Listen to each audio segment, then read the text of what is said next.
Ladies and gentlemen, please remember to silence all cell phones. Ladies and gentlemen, please remember to silence all cell phones.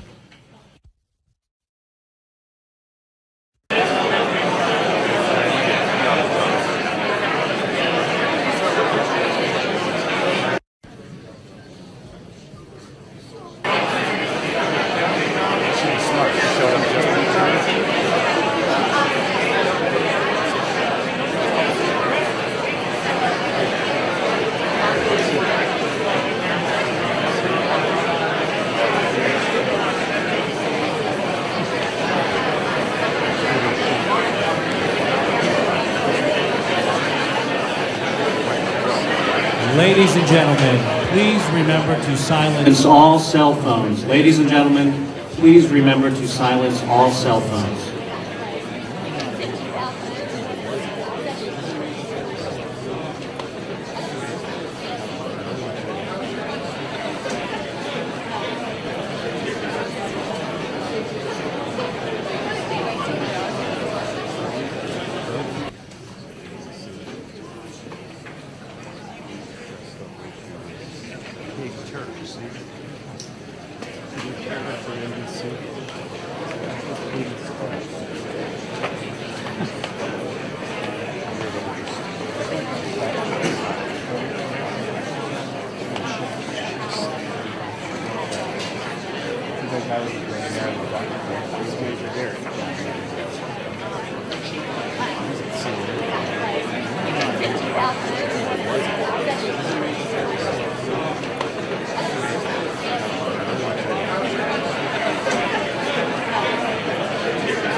I'll send her pictures.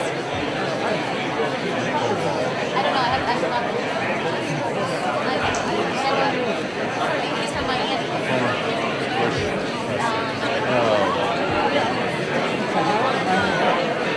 Oh, maybe. I'll ask him. I'll find him.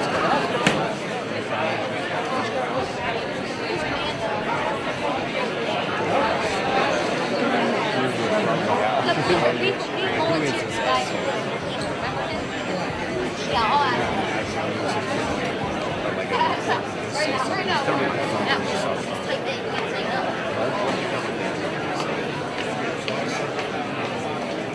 So make sure that's probably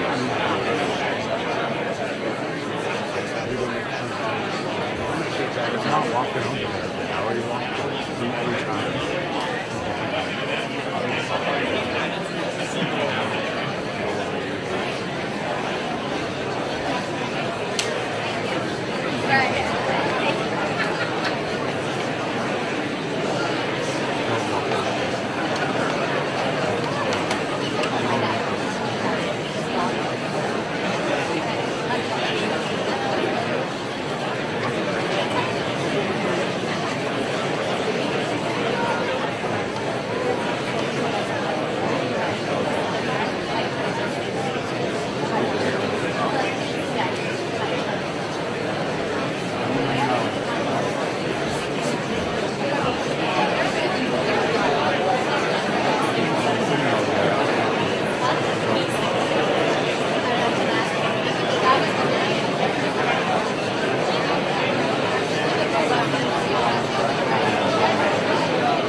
Ladies and gentlemen, please welcome the former mayor of the city of New York, Rudy Giuliani.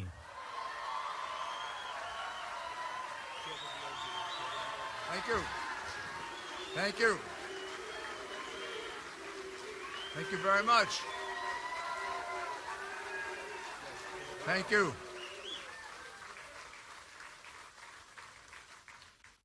It's truly an honor for me to be with you, particularly on the occasion of the talk that Donald Trump is going to give today about the danger that we face from radical Islamic terrorism.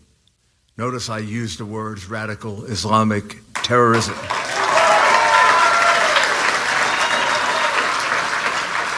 Donald Trump is our only hope for change in the way in which we approach Islamic extremist terrorism, radical Islamic terrorism. He's our only hope for change. He's going to describe to you the America that President Obama and the person he unfortunately, and I believe now probably believes mistakenly, selected as his Secretary of State, Hillary Clinton. He's going to describe the world they were handed. And then he's going to describe the world as it is now. In other words, the damage they have done, particularly in the Middle East, but all throughout the world. In almost every area that we can think of, things are worse today than they were on the day Hillary Clinton walked into the State Department. I think history will write that she was the worst Secretary of State, at least in our lifetime.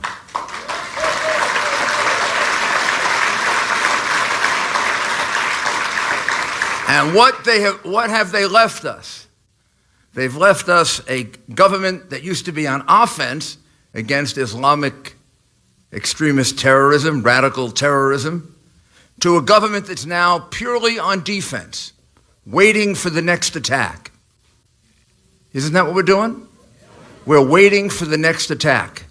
God forbid here in America, God forbid in Paris or London or I have a friend who left for London yesterday, and he was afraid to go to London.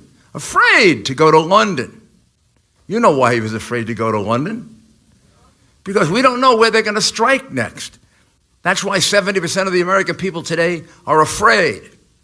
This is the world that Hillary Clinton created for us on all those thousands of miles of trips, which amounted to a much worse world than the one she was given. Maybe it would have been better if she had stayed home.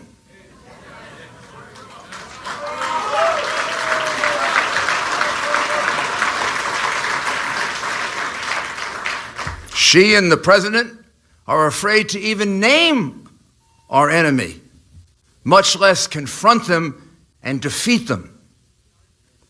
Donald Trump has the intellect, the stamina, and the strength to confront our enemies. No one doubts that.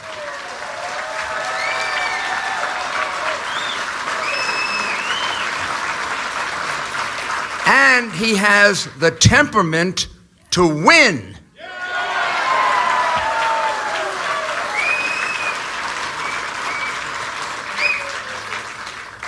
She's running on her experience. If I were her, I'd run away from my experience. I don't have time to talk about it all, and I won't, but she's been found extremely careless by the FBI in handling our top secret material. I used to be the United States Attorney and the Associate Attorney General of the United States. I hired many lawyers, DEA agents, FBI agents, on and on and on. Read many background reports. If I were to read a background report on someone who had been extremely careless with top secret material, I couldn't hire them. In other words, she couldn't be hired as an assistant U.S. attorney, an FBI agent, a CIA agent.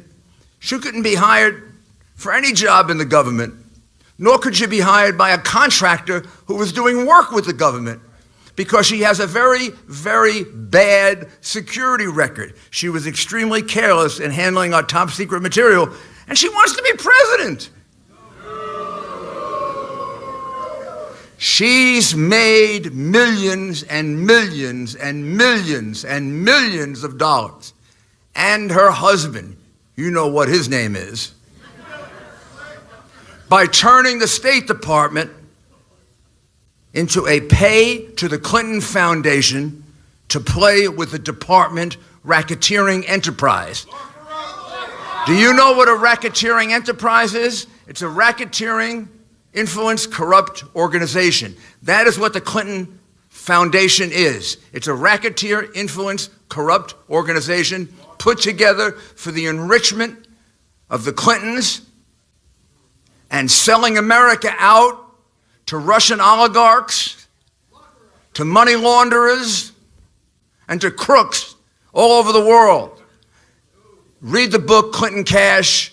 I don't have time to tell you about all of it, and then just make a chart, and you're going to cover about 10 pages worth of what I would consider straight-out crimes.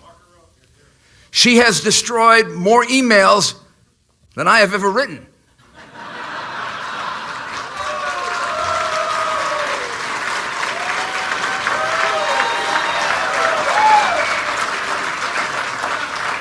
But of course, I don't do yoga. We can now see why she destroyed those emails. Because the emails show the connection between that racketeering enterprise I just described to you. It shows the connection between the people who are paying millions to the Clinton Foundation and to Bill Clinton in speaking fees. A $1.2 million speaking fee by UBS, $1.2 million to give one speech. I mean, he's a good speaker, but $1.2 million? Just at the time that Hillary is calling up the Treasury Department and telling them to go easy on UBS? Gosh almighty, as an ex-prosecutor, I'd love to get my hands on that case. Man, could I nail her on that one. Well, enough about her, because we're not going to have to think about her after November goes past. Donald Trump is very fortunate to have Mike Pence as his partner. Mike's background is exactly a complement to Donald Trump, meaning he's exactly what Donald Trump needs, and Donald Trump is exactly what he needs, and they are both exactly what America needs.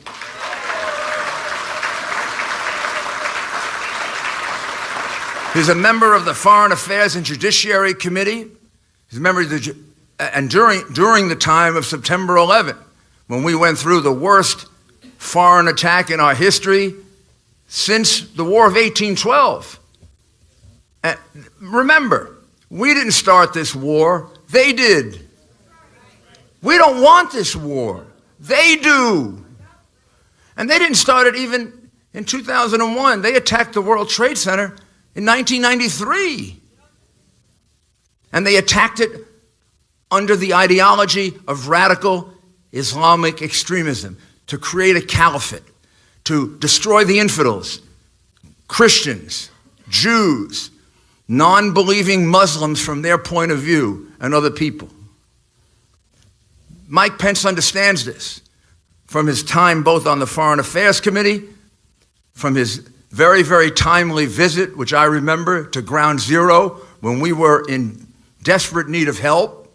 He was there. And from his work on Judiciary Committee and helping to fashion the Patriot Act. By the way, under those 8 years, before Obama came along, we didn't have any successful radical Islamic terrorist attack in the United States. They all started when Clinton and Obama got into office. He's also been in business, and you know better than I do what a great governor he is of your state, what he's done for your state, how he's improved it and helped it and left it in tremendous condition. So I am what he did for the state of Indiana. Excuse me. We're going there next. We're going there next.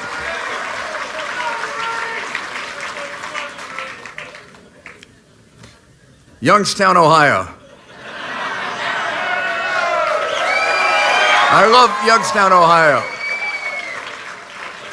So Donald Trump is very fortunate to have Mike Pence, and I am very honored to introduce him because I've been a great admirer from the time he was in the United States Congress through the time that he really has taken Indiana to heights that, gosh, if we could take the federal government there, we'd all be in great shape. So all of you in Ohio, which is a state that I also love very much, you got to support Mike, you got to support Donald, but here's the most important thing.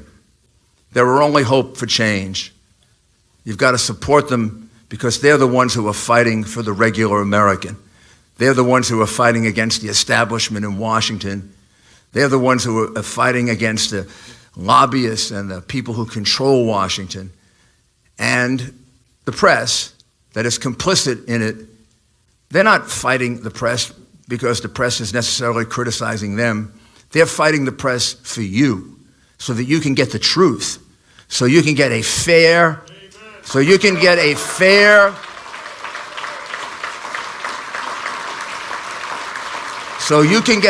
presentation of the facts. When they fight the press, it's not because they're thin-skinned or can't take it. They're both big, tough guys who've been through a lot. They can take a lot. Nothing's going to hurt them. They've been through it all. They're fighting the battle for you so that you and your children and my children can have a fair press, a press that gives both sides equal treatment on the news pages. So it is my honor to introduce to Youngstown, Ohio, the governor of Indiana and the next vice president of the United States, Mike Pence.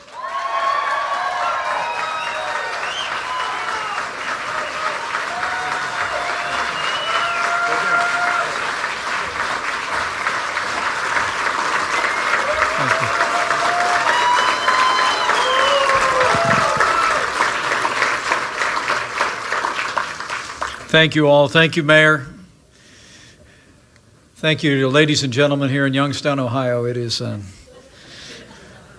honor to be with you today. It seemed like it was just a few short weeks ago with my wife Karen at my side. I have the privilege to accept my party's nomination to run and serve as the next Vice President of the United States of America. And I'm deeply humbled to be with you today. I'm grateful for that gracious introduction by Mayor Giuliani, someone that I deeply, deeply admire, a man who demonstrated his courage on a dark day in America and has been a clarion voice for the interests of the United States of America and our security ever since. Today here in Youngstown, it is my privilege to introduce to you a man I've come to know personally over just the last several months, come to know his family, come to see him when the Klieg lights are off and the cameras are off. And I can tell you with conviction, he is a man whose strength and whose leadership and whose vision will make America great again.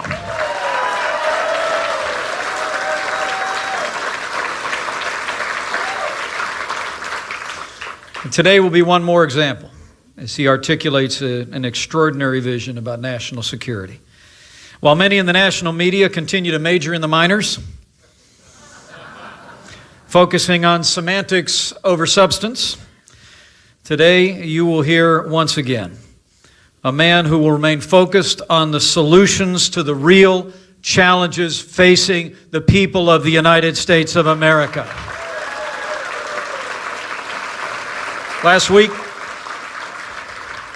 Donald Trump outlined his plan to restart our nation's economy, to make America work again. Today, he will speak of the clear and present danger that radical Islamic terrorism poses to our nation and how we can make America safe again. You know, in my years in public service, I've seen the handiwork of our enemies firsthand. I was in Washington, D.C. on Capitol Hill on September 11th, 2001. I walked along with Mayor Giuliani in the ashes and rubble of Ground Zero just about a week later in New York City.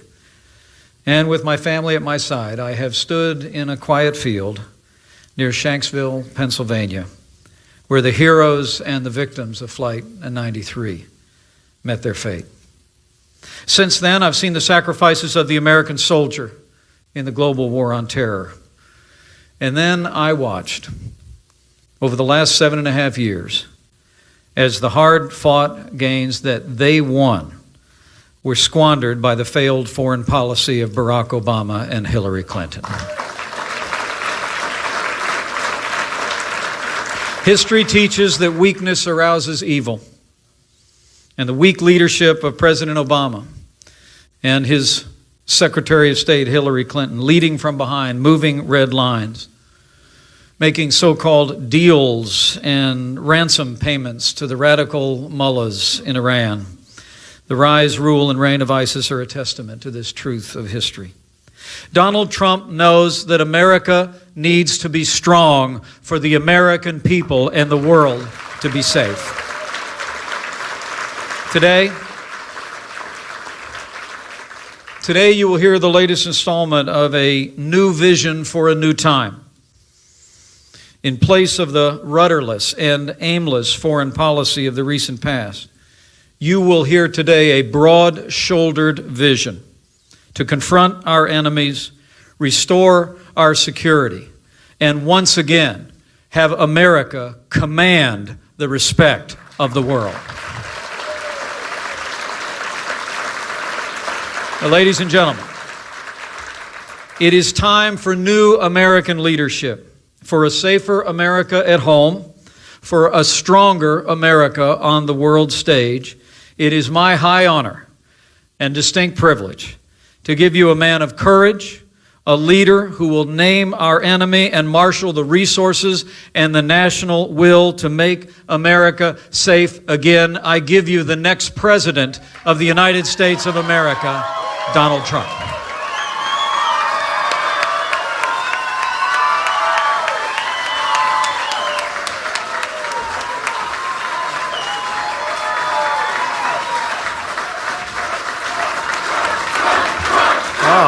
Thank you.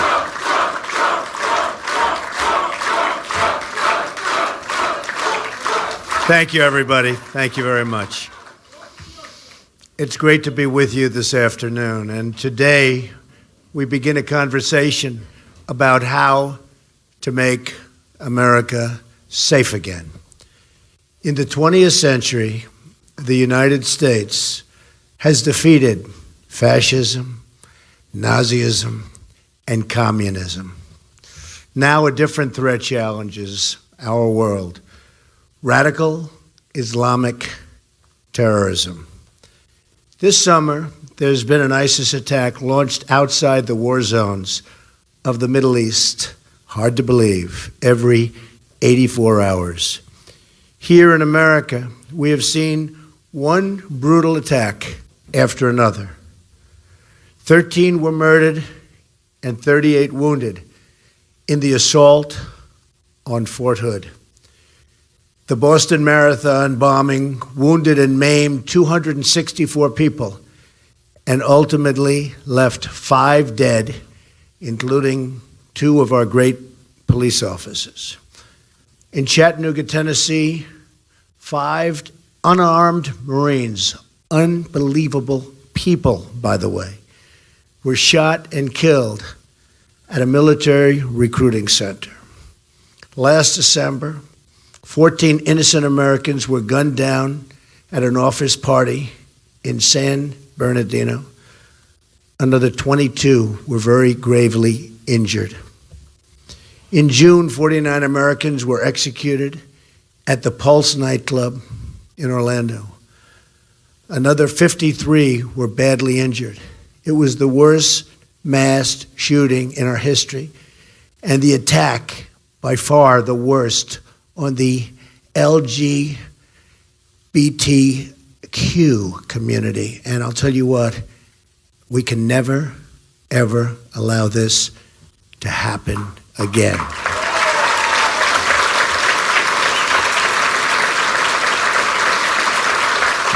In Europe, thank you. In Europe, we have seen the same carnage and bloodshed inflicted upon our closest allies. In January of 2015, a French satirical newspaper, Charlie Hebdo, was attacked for publishing cartoons of the Prophet Muhammad. 12 were killed, including 2 police officers, and 11 were wounded. 2 days later, 4 were murdered in a Jewish delicatessen. In November of 2015, terrorists went on a shooting rampage in Paris that slaughtered 130 people and wounded another 368 people, some in very, very, very bad shape today. France is suffering gravely, and the tourism industry is being massively affected in a most negative way. In March of this year, terrorists detonated a bomb in Brussels airport, killing 32 and injuring 340 people. This July, in the south of France, an Islamic terrorist turned his truck into an instrument of mass murder, plowing down and killing 85 men, women, and children, and wounding 308 people. Terrible. Among the dead were 2 Americans, a Texas father, and his 11-year-old son. A few weeks ago in Germany, a refugee armed with an axe wounded 5 people in a gruesome train attack. Only days ago, an ISIS killer invaded a Christian church in Normandy, France, forced an 85-year-old priest to his knees, a priest who was beloved, before cutting his throat and just unthinkable other things. Overseas, ISIS has carried out an absolute atrocity, and one after another. Children slaughtered, girls sold into slavery, men and women burned alive, crucifixions, beheadings, and drownings, ethnic minorities targeted for mass execution, holy sites desecrated, Christians driven from their homes and hunted for extermination. ISIS rounding up what it calls Nation of the Cross, in a campaign of absolute and total genocide. We cannot let this evil continue.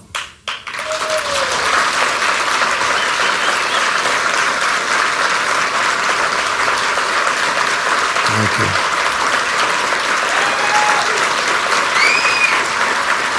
Thank you. Nor can we let the hateful ideology of radical Islam, its oppression of women, gays, children, and non-believers be allowed to reside or spread within our own countries.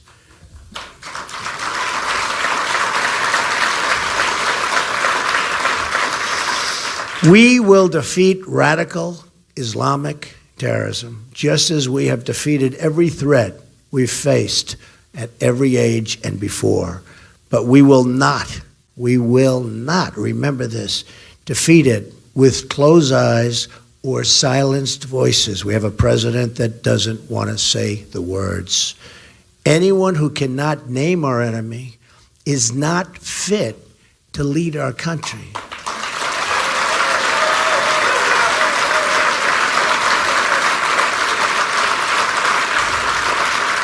Anyone who cannot condemn the hatred, oppression, and violence of radical Islam lacks the moral clarity to serve as our president.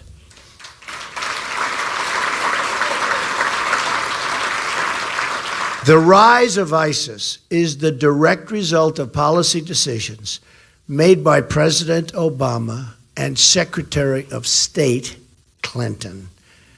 Let's look back at the Middle East at the very beginning of 2009, before the Obama-Clinton administration took over.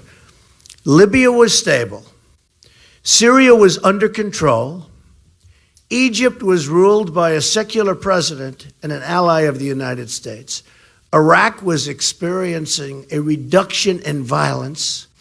The group that would become what we now call ISIS was close to being extinguished. Iran was being choked off by economic sanctions. Fast forward to today.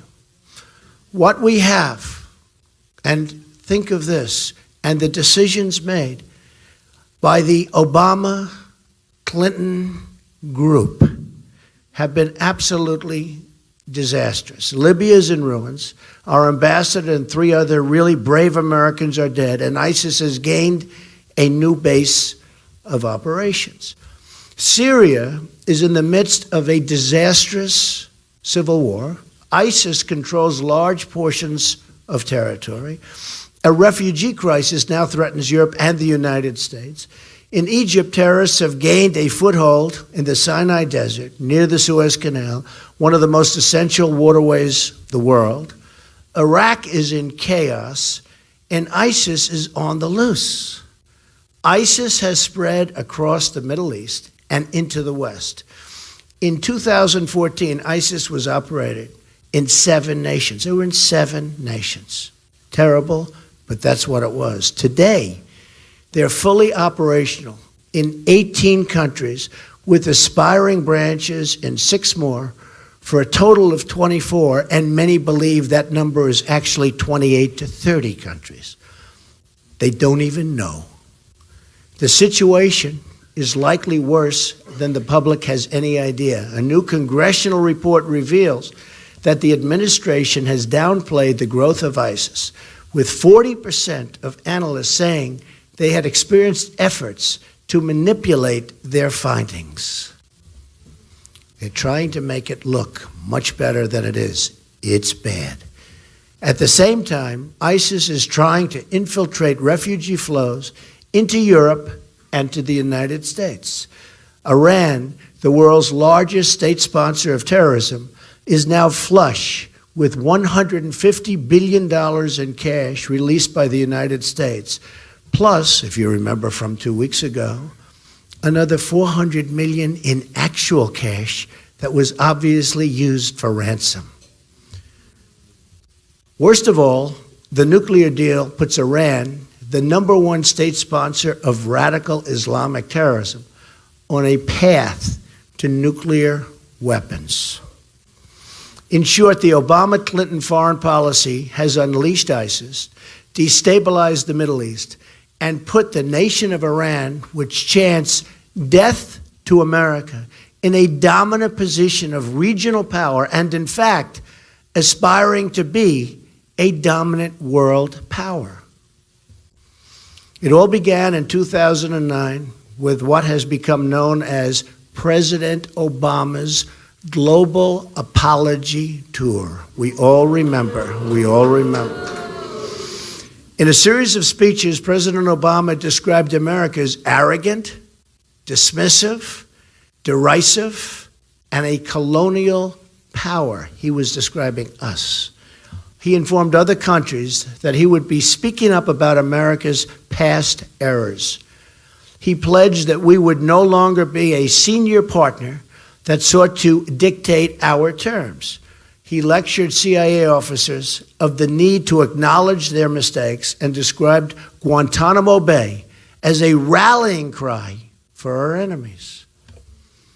Perhaps no speech was more misguided than President Obama's speech to the Muslim world delivered in Cairo, Egypt, 2009. I remember it well.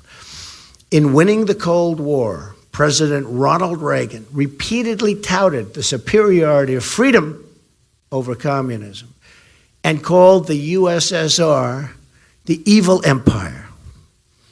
Yet when President Obama delivered his address in Cairo, no such moral courage could be found or would be found.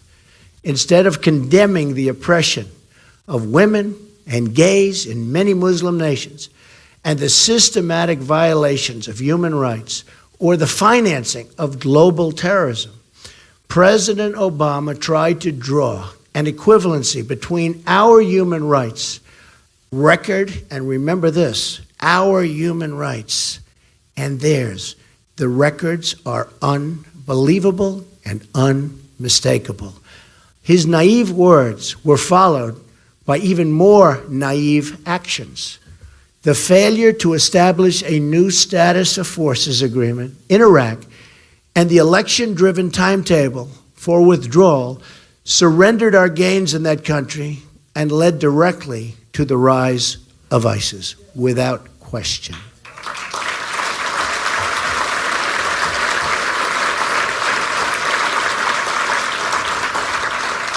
The failures in Iraq were compounded by Hillary Clinton's disaster, total disaster, in Libya. President Obama has since said that he regrets, and really regrets, Libya and the mistake he made. He considers it his worst mistake. According to then Secretary of Defense Robert Gates, the invasion of Libya was nearly a split decision. But Hillary Clinton's forceful advocacy for the intervention was the deciding factor. That's why we went in. With one episode of bad judgment after another, Hillary Clinton's policies launched ISIS onto the world stage. Yet, as she threw the Middle East into violent turmoil, things turned out really to be not so hot for our world and our country, the Middle East in particular. The Clintons made almost $60 million in gross income while she was Secretary of State. It is unbelievable. Incident after incident proves again and again Hillary Clinton lacks the judgment, as said by Bernie Sanders, stability and temperament, and the moral character to lead our nation.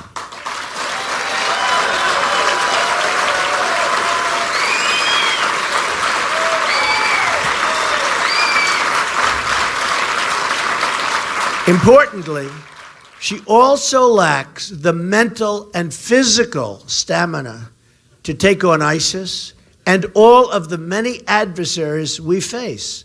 not only in terrorism, but in trade and every other challenge we must confront to turn our great country around.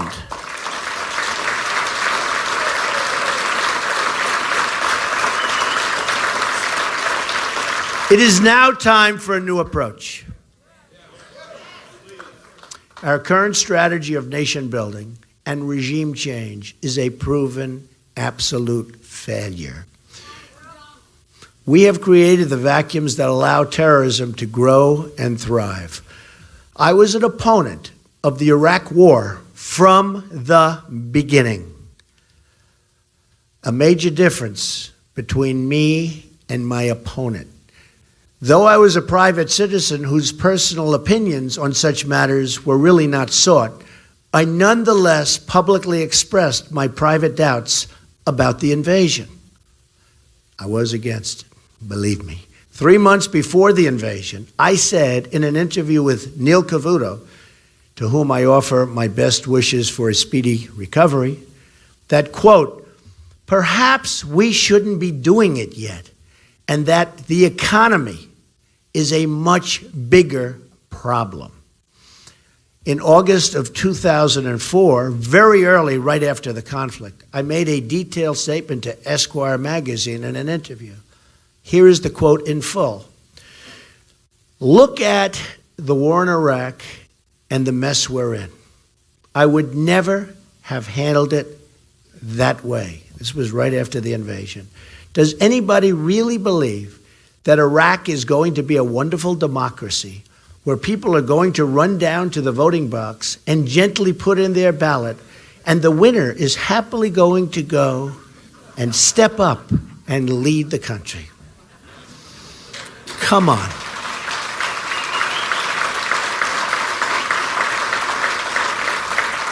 I then continued, 2 minutes after we leave, there's going to be a revolution, and the meanest, toughest, smartest, most vicious guy, in this case, guy, will take over. And he'll have weapons of mass destruction, which Saddam Hussein did not have. What was the purpose of this whole thing? Hundreds and hundreds of young people killed. And what about the people coming back with no arms and no legs? Not to mention, in all fairness, the other side, the tremendous damage done. All those Iraqi kids who've been blown to pieces. And it turns out that all of the reasons for the war were blatantly wrong. All of this death and destruction for nothing. So I've been clear for a long time that we should not have gone in. But I have been just as clear in saying what a catastrophic mistake Hillary Clinton and President Obama made with the reckless way in which they pulled out.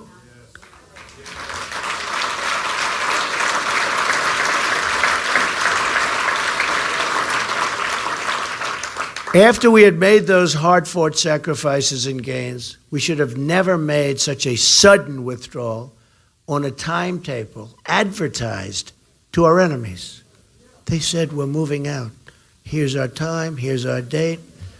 Who would do this but an incompetent president?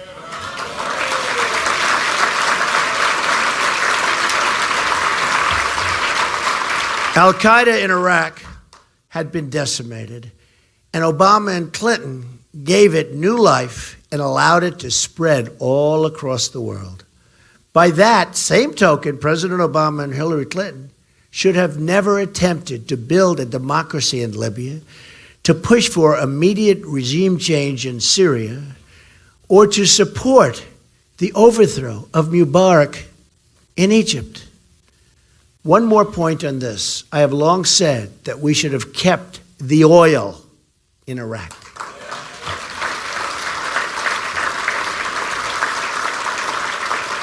I said it over and over and over again. Another area where my judgment has been proven correct. I just said it so many times, virtually every time I was interviewed. Keep the oil, keep the oil.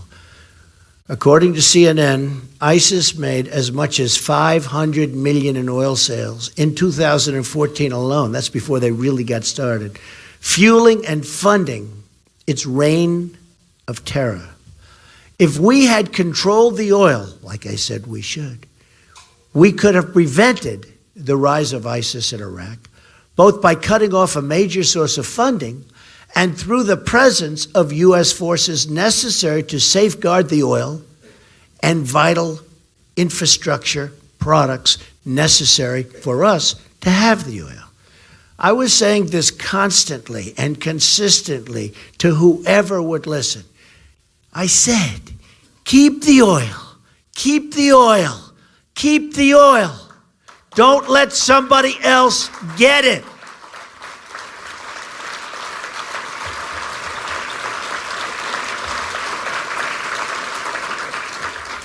If they had listened to me then, we would have had the economic benefits of the oil, which I wanted to use to help take care of the wounded soldiers and families of those who died in the war.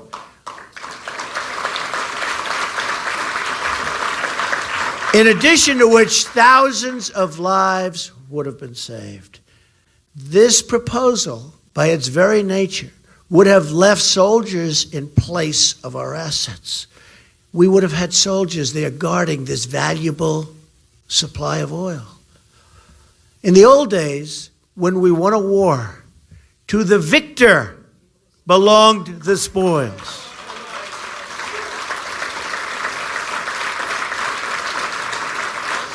Instead, all we got from Iraq and our adventures in the Middle East was death, destruction, and tremendous financial loss.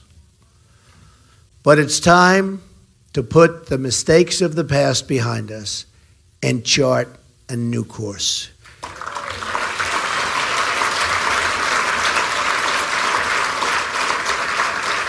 If I become president, the era of nation building will be brought to a very swift and decisive end.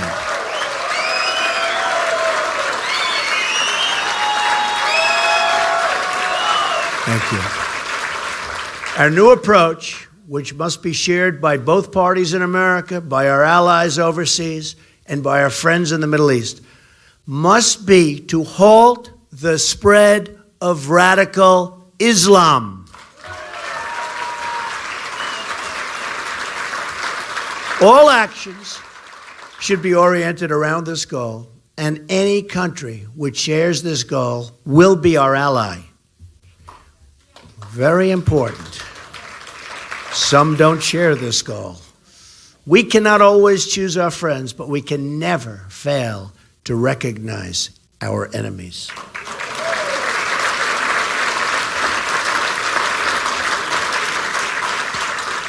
As president, I will call for an international conference focused on this goal.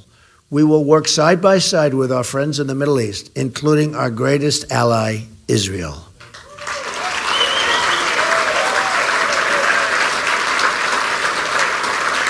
We will partner with King Abdullah of Jordan and the President of Egypt, President Sisi, and all others who recognize this ideology of death that must be extinguished.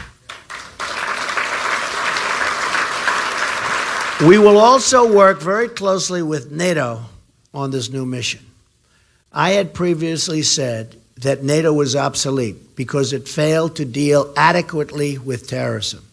Since my comments, they have changed their policy and now have a new division focused on terror threats. Very good. Very, very good. I also believe that we could find common ground with Russia in the fight against ISIS.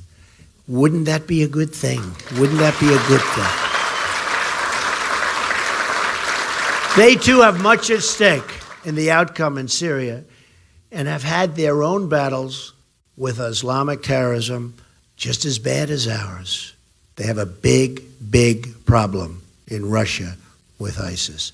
My administration will aggressively pursue joint and coalition military operations to crush and destroy ISIS, international cooperation to cut off their funding, expanded intelligence sharing, and cyber warfare to disrupt and disable their propaganda and recruiting. Their recruiting is taking place right now, and they're setting records.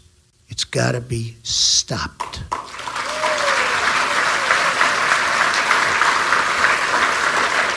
We cannot allow the internet to be used as a recruiting tool and for other purposes by our enemy. We must shut down their access to this form of communication, and we must do it immediately. Immediately.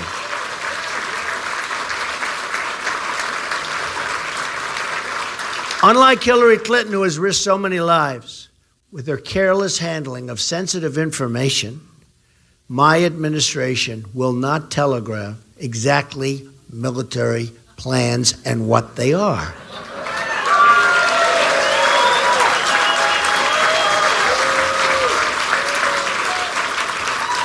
And by the way, what's happened with her 33,000 emails is an absolute disgrace to the United States of America.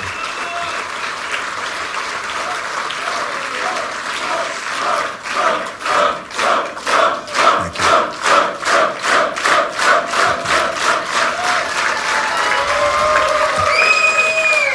I've often said that the great General Douglas MacArthur and the great General George Patton would be in a state of shock if they were alive today to see the way President Obama and Hillary Clinton try to recklessly announce their every move before it happens, like they did in Iraq, so that the enemy can prepare and adapt. Their enemy says thank you. The fight will not be limited to ISIS. We will decimate al-Qaeda, and we will seek to starve funding for Iran-backed Hamas and Hezbollah. So important. We can use existing UN Security Council resolutions to apply new and even stronger sanctions. Military, cyber, and financial warfare will all be necessary to dismantle Islamic terrorism. But we must use ideological warfare as well. Very important. And they use it on us better than we have ever even thought of using it on them. But that will change. Just as we won, thank you, just as we won the Cold War in part by exposing the evils of communism and the virtues of free markets, so too must we take on the ideology of radical Islam. While my opponent accepted millions of dollars in foundation donations from countries where being gay is an offense, punishable by prison or death, my administration will speak out against the oppression of women, gays, and people of different beliefs.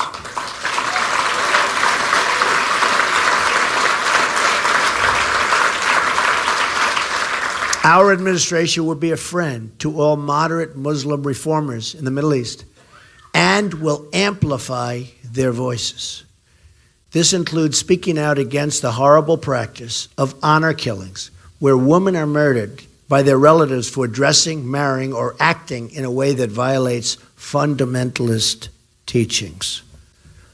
Over 1,000 Pakistani girls are estimated to be the victims of honor killings by their relatives each year. Recently, a prominent Pakistani social media star was strangled to death by her brother on the charge of dishonoring the family. In his confession, the brother took pride in the murder and said, "Girls are born to stay home and follow traditions." Shockingly, this is a practice that has reached our own shores. On such cases, and many, many cases have happened, but one involves an Iraqi immigrant who was sentenced to 34 years in jail for running over his own daughter, claiming she had been too westernized. To defeat Islamic terrorism, we must also speak out forcefully against a hateful ideology that provides the breeding ground for violence and terrorism to grow. It's a breeding ground.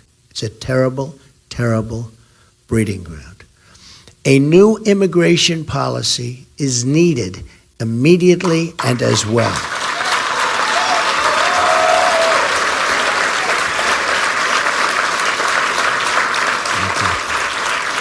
The common thread linking the major Islamic terrorist attacks that have recently occurred on our soil, 9/11, the Fort Hood shooting, the Boston bombing, the San Bernardino attack, the Orlando attack, is that they have involved immigrants or the children of immigrants.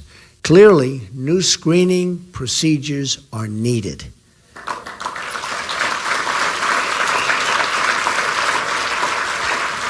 A review by the U.S. Senate Immigration Subcommittee has identified 380 foreign-born individuals charged with terrorism or terrorism-related offenses between 9/11 and 2014, and many more since then, and this year is a record for identification. It's gotten worse, far worse. We also know that ISIS recruits refugees after their entrance into the country, as we have seen with the Somali refugee population in Minnesota. Beyond terrorism, as we have also seen in France, foreign populations have brought their anti-Semitic attitudes with them. In Cologne, Germany, on New Year's Eve, we have seen the reports of sexual violence and assault, far greater than anybody knows. Pew polling shows that in many of the countries from which we draw large numbers of immigrants, extreme views about religion, such as the death penalty, and for those who are involved, the death penalty is very, very common if you don't have the faith that they demand you have. A Trump administration will establish a clear principle that will govern all decisions pertaining to immigration. And we will be tough, and we will be even extreme.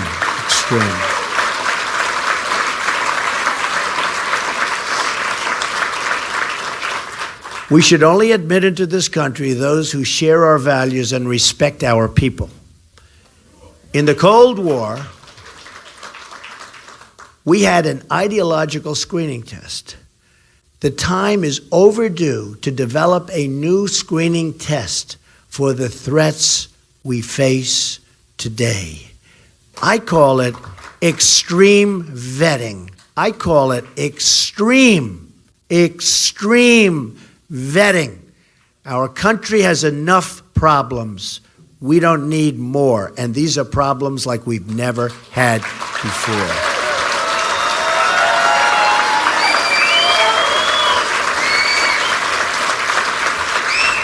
In addition to screening out all members of the sympathizers of terrorist groups, we must also screen out any who have hostile attitudes toward our country or its principles, or who believe that Sharia law should supplant American law. Those who do not believe in our Constitution or who support bigotry and hatred will not be admitted for immigration into our country.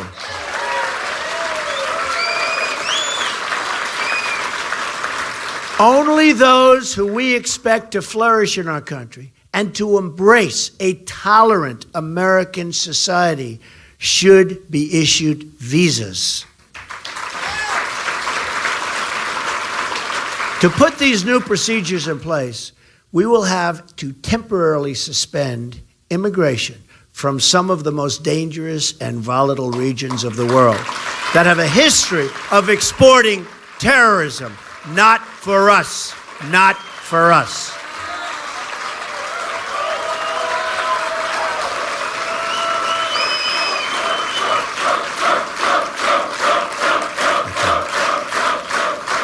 Thank you. As soon as I take office, I will ask the State Department and the Department of Homeland Security to identify a list of regions where adequate screening cannot take place. There are many such regions. We will stop processing visas from those areas until such time as it is deemed safe to resume based on new circumstances or new procedures. The size of current immigration flows are simply too large to perform adequate screening.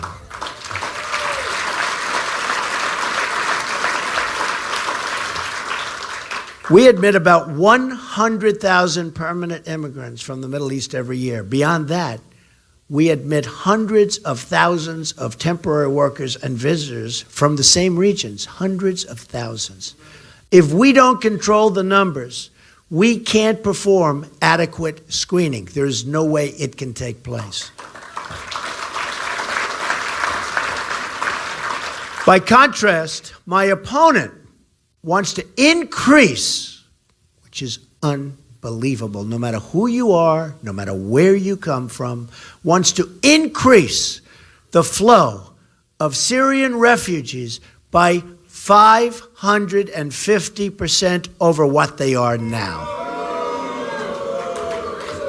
The United States Senate Subcommittee on Immigration estimates that Hillary Clinton's plan would mean roughly 620,000 refugees from all current refugee-sending nations in her first term, assuming no cuts to other refugee programs. So it could get worse. This would be additional to all other non-refugee immigration. Unbelievable numbers. Unbelievable numbers.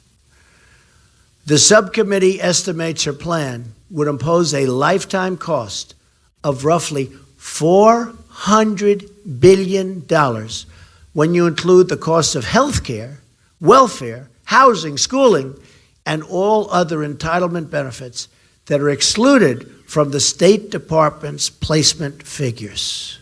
Think of this, $400 billion.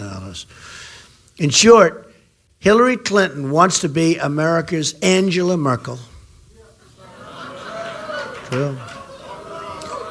And you know what a disaster this massive immigration has been to Germany and the people of Germany. Crime has risen to levels that no one thought they would ever see. It is a catastrophe. We have enough problems in our country. We don't need more. Lastly, we will need to restore common sense to our security procedures. Another common feature of the past attacks that have occurred on our soil is that warning signs were totally ignored. The 9/11 hijackers had fraud all over their visa applications. Almost every one of them. It said practically in big bold letters, fraud. And nobody saw it. The Russians warned us about the Boston bombers, here on political asylum, and the attackers were even twice interviewed by the FBI. Very sad. The female San Bernardino shooter, on her statements and everything that she said, she was here on a fiancé visa, which most people have never even heard of, from Saudi Arabia, and she wanted to support very openly jihad online. These are the people we're taking in. A neighbor saw suspicious behavior, bombs on the floor, and other things, but didn't warn authorities because they said they didn't want to be accused of racial profiling. Now, many are dead and many more are gravely wounded. The shooter in Orlando reportedly celebrated in his classroom after 9/11. He too was interviewed by the FBI. His father, a native of Afghanistan, supported the oppressive Taliban regime and expressed anti-American views very strongly. And by the way, was just seen sitting behind Hillary Clinton with a big, fat smile on his face all the way through her speech. He obviously liked what she had to say. It's called weakness. Weakness. It's called stupidity. And we've had it.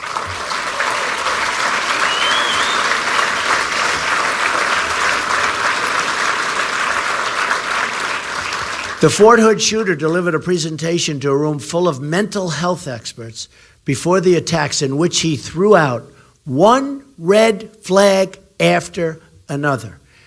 He even proclaimed that we love death more than you love life. Not good. These warning signs were ignored because political correctness has replaced common sense in our society.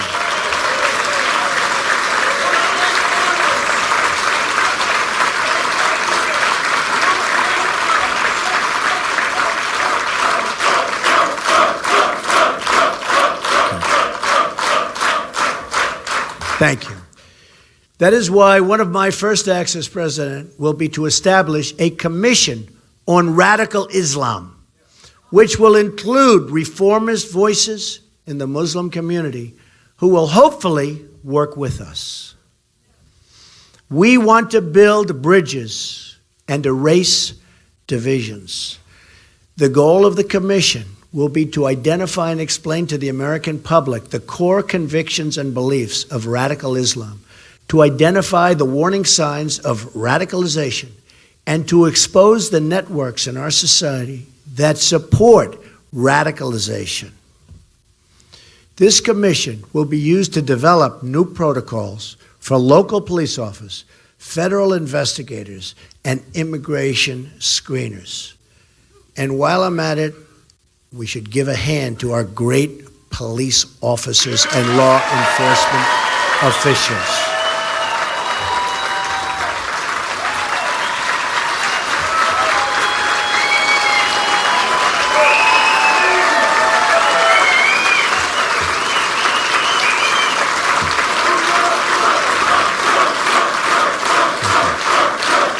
Thank you. We will also keep open Guantanamo Bay and place a renewed emphasis on human intelligence. Drone strikes will remain part of our strategy, but we will also seek to capture high-value targets to gain needed information to dismantle their organizations.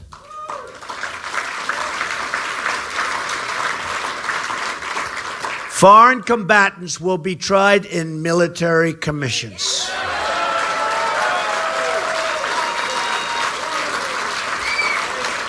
Finally, we will pursue aggressive criminal or immigration charges against anyone who lends material support to terrorism. There will be consequences for those people. There will be very serious consequences.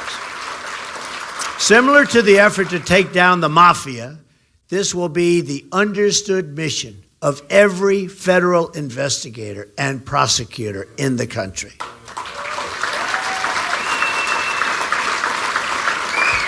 To accomplish your goal, you must state a mission.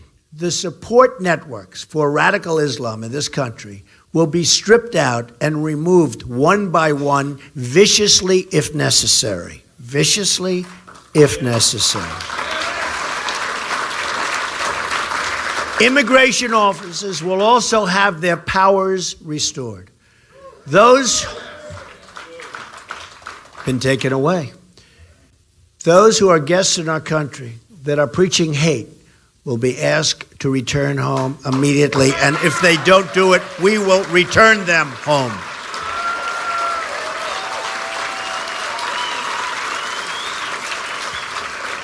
To make America safe again, we must work together again. Our victory in the Cold War relied on a bipartisan and international consensus. That is what we must have to defeat radical Islamic terrorism. But just like we couldn't defeat communism without acknowledging that communism exists or explaining its horrible evils, we can't defeat radical Islamic terrorism unless we do the exact same thing. We have to explain that it exists and explain the difficulties. We have to have a leader that can do that, and we don't have that now. But this also means that we have to promote the exceptional virtues of our own way of life. We have an exceptional country, an exceptional way of life, but it's being tread on by sick people. And expecting that as newcomers come into our society, they will likewise have respect and do the same. Pride in our institutions, our history, and our values should be taught by parents and teachers and impressed upon all of those who come into our society and want to join our society.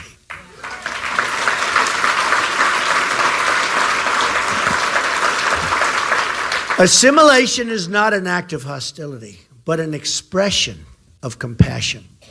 Our system of government and our American culture is the best in the world and will produce the best outcomes for all who adopt it.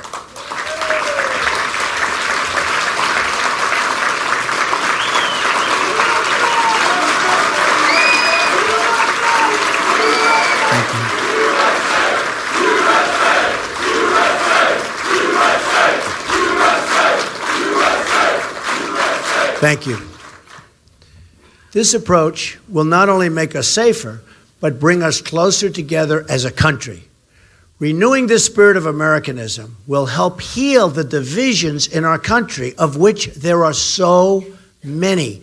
We have a divider as president. We call him the Great Divider. It's the thing he does best. It will do so by emphasizing what we have in common, not what pulls us apart. This is my pledge to the American people. As your president, I will be your single greatest champion.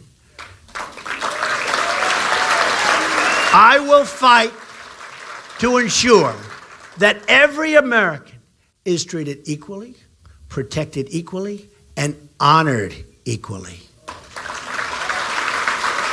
We will reject bigotry and hatred and oppression in all of its many ugly forms and seek a new future built on our common culture and values as one American people. Only this way will we make America great again and safe again for everyone. Thank you very much. God bless you. Thank you. Thank you. Thank you. Thank you. Thank you very much.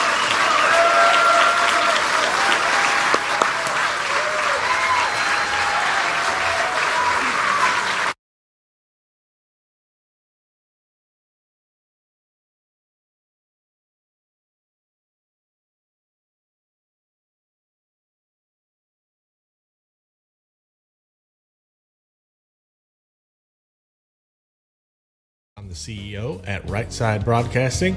I just wanted to take a few minutes of your time to first of all thank you. Thank you all for the support. It's really been amazing over the last year to watch our company grow and to see all of the people come up to us at the rallies and thank us for everything that we do, for all the comments and the messages that we receive every day. It really means a lot to us, and we could not be more proud to be a part of this movement. Right Side is a growing company. In fact, we're growing so fast we can barely keep up. That's why I'm asking today for your help. Right Side Broadcasting has been at the very front of the line in the fight to elect Donald Trump for president. Our Donald Trump rallies on YouTube have been seen over 80 million times. We're also working directly with the Trump campaign on a number of issues and are in contact with them on an almost daily basis. We know that you rely on us to be able to view the full context of Mr. Trump's speeches and not just get the clips that the mainstream media gives you. Over the last couple of months, I've hired camera crews, I've hired people to go to the rallies to be able to show you the crowds, something that the mainstream media won't do, for fear that other people might want to join this movement. And as you know, we've also added new programming, adding shows like The Wayne Dupree Show and The Colors That Unite with Pastor Mark Burns. There are also other programs coming, and we're very excited to share those with you in the near future. Our goal at Right Side is to bring you the truth that the mainstream media won't. We want to be your voice. We're a different kind of news network. We're the new media. Right Side only exists because of you and your support. We're asking for your help today because all of these changes cost a lot of money. I'll be very honest with you. We've lost money over the last couple months. No, we're not in danger of shutting down, and we're going to do everything that we can to make sure that we're here until November and hopefully beyond. One thing I want everybody to remember, we are not funded by any outside source. There are no campaign money that trickles down to us. We are completely funded by you and, of course, the advertising revenue that we receive from YouTube videos. Just like Donald Trump did not accept donations from big corporations during the Republican primary, it's the same reason why we don't want to take on investors. We're at the point right now as a growing company where most people in our situation would take on investors and give up control of their company. We refuse to do that because you know what that leads to. It leads to other people telling us what we can and can't do or say on our own network. And we're not going to have any part of that. I'll shut the thing down before I let it go there. In order to continue to grow, we need your help so that we can upgrade our equipment, hire new producers, and also send our guys out to more events. People like to think of Donald Trump as a political outsider, and we like to think of ourselves as media outsiders. We are beholden to no one but you, the viewer. We want to be your voice. So please, if there's any way that you can help us, please donate at rsbn.tv/donate. That's rsbn.tv/donate. I promise you that your money, your generous donation, will go to help us upgrade our equipment and to continue our operations and further expand our programming so that we can continue to exist even after the election. I want to thank each and every one of you for listening and for all of your support. Hello everybody, this is Joe Spears. I'm the